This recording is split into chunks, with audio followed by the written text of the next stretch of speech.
Səməd Vurğunun xəstə vaxtı götürüb mənkirin üstündə bir belə söz yazır. Görək nə yazır?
Elinden gününden ayrılan könül ara bir bax tapıb ağlasın gerek.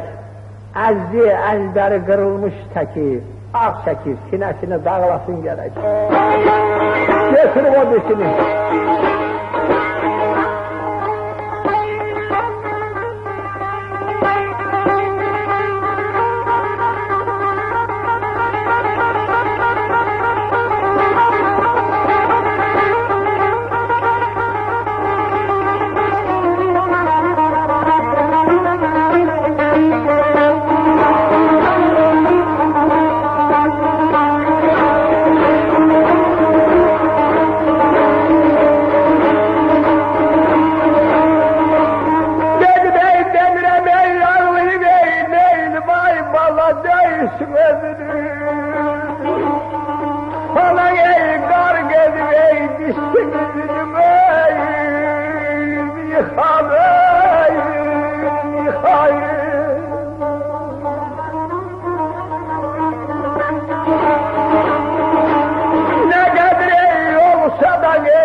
Saklasın yere yayır kalma yayır kalma yayır kalır.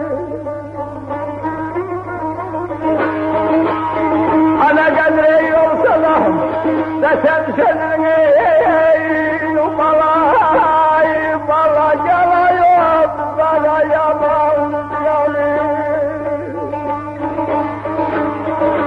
Çekine yüreğimde saklasın yere yayır kalma yayır kalır.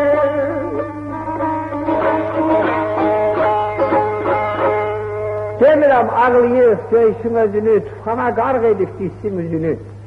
Nə qədir olsa da vətən sözünü, şəkil ürəyində saklasın gerek.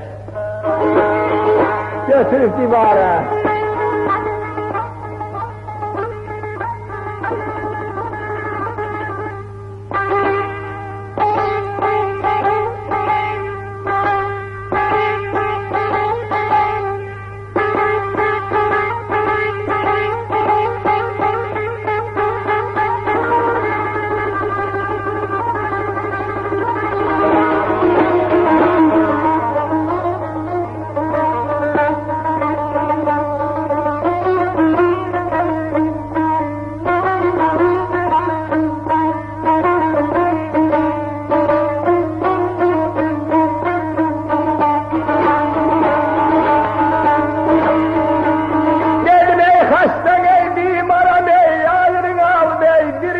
Şaman